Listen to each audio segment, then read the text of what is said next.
Welcome to Klaipeda. I am at this coastal town. It's a port town here in Lithuania at the Baltic Sea. I'm so excited to see it. I'm on my way to the port here.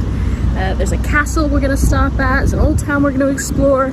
I've got all afternoon and evening and probably a little bit of tomorrow morning before I hop on the ferry to the Curonian Spit to show you this beautiful place, and I'm just excited to see the sea again. Hi, I'm Laura, and for the last 11 years, my boyfriend Luke and I have been living in different countries around the world. What was initially meant to be a year of travel after graduating from college quickly morphed into a lifelong love for exploring the world.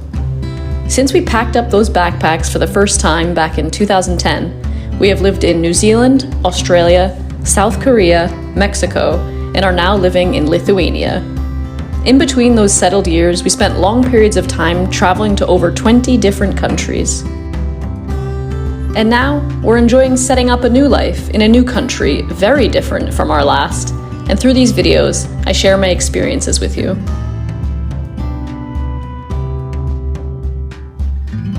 The port area of Klaipeda isn't actually on the Baltic Sea. Because of the Curonian Spit, it operates out of the Curonian Lagoon, which then feeds out into the Baltic Sea just to the north. Klaipeda is Lithuania's third largest city and was actually controlled by Germany until 1919. However, it is likely that people have been living in this city since the 7th century. The earliest recordings of the name of this region were in 1252, when a fort was constructed here and called Memel Castle. I also learned that the castle is no longer really what you might think of as a castle. Certainly nothing like Trake or even the Konus Castle. Instead, it's a museum housed in part of what was once the Klaipeda Castle and displays contemporary art and World War II history. From the outside of the museum, it looks like a grass mound surrounded by water.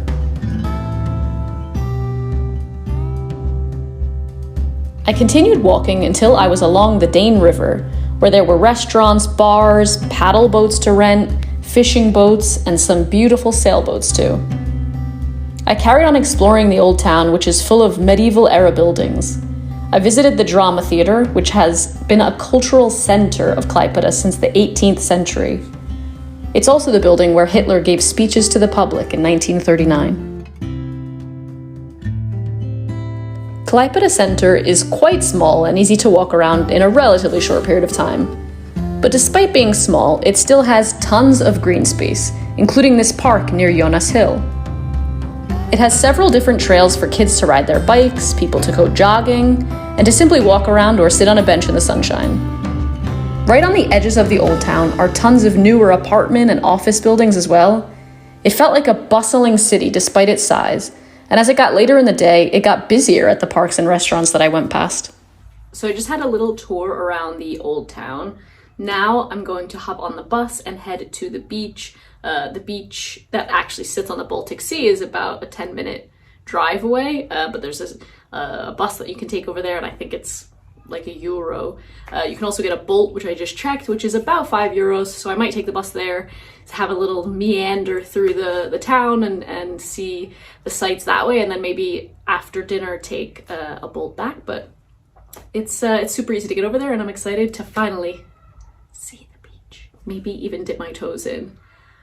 I don't know how cold it's gonna be, but I've heard the Baltic Sea is infamously cold, even when it's hot out here, in July and August, that it's still got a good chill to it. So I brought my bathing suit, but I think it's ambitious. I'm not gonna bring it tonight. It's already like 6 o'clock.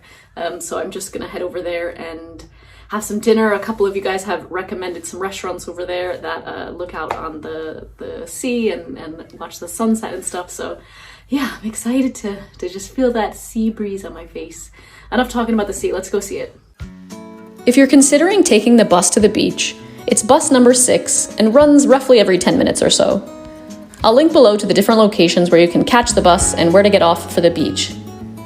It's an incredibly quick trip, less than 10 minutes or so to get to the beach, and it only costs €1 each way.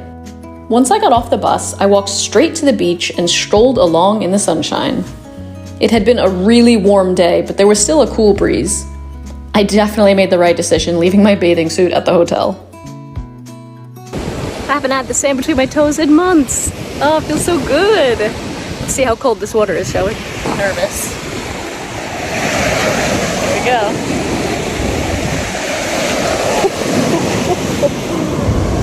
Wow! Have I ever felt seawater that cold? That's cold. Ooh, but it's addictive. It feels so good. Ooh, that's so cold.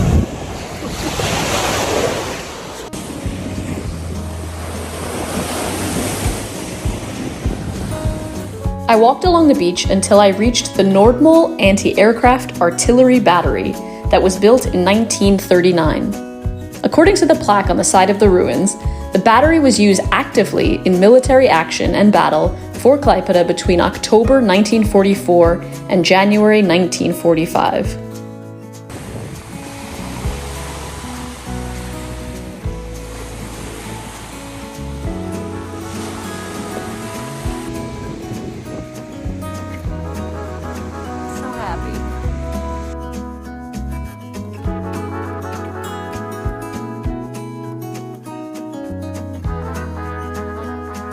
I ended up not having dinner by the beach because the restaurants were incredibly busy and there was quite a long wait to get a table. So I headed back to the city to find a place with good food and delicious gira. I found both at Senoji Hansa, where I ordered a cold glass of gira or kvass and a plate of pork, potatoes, and salad. That pork was so yummy. I really enjoyed it. It was pork neck, it was translated to. It was so juicy. It was just like a really big, thick pork chop. Garlicky potatoes and almost like a pickly dip. So that was delicious.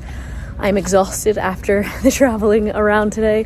I still ended up doing like 20,000 steps, something like 12 kilometers of walking today. So traveling, walking, eating, sunshine, wind from the sea. It's been the perfect day. So I'm gonna go to sleep, get up nice and early and see more of Klaipeda tomorrow. Good night. Good morning. I slept like an absolute baby last night. I think I had like 9 hours of sleep because I went to bed so early.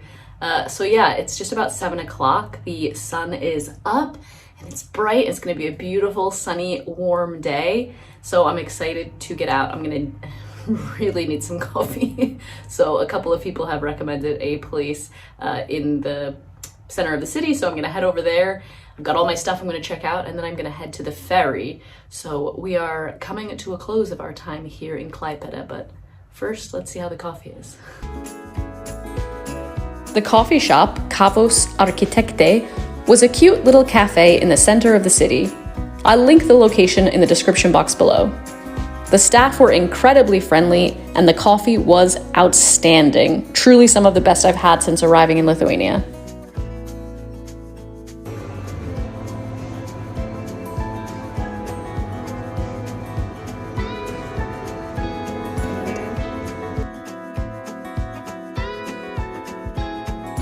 After coffee, I popped into a grocery store to get some snacks for the day of exploring, and I made my way to the ferry terminal to take the ferry across to the Curonian Spit.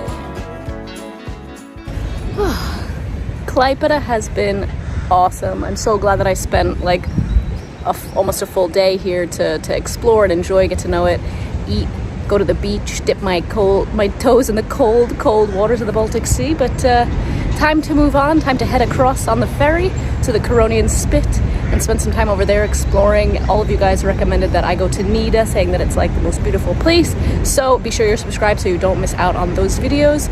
And yeah, if you enjoyed my time in Klaipeda, give it a thumbs up. Really supports my channel, and I will see you next time. Bye.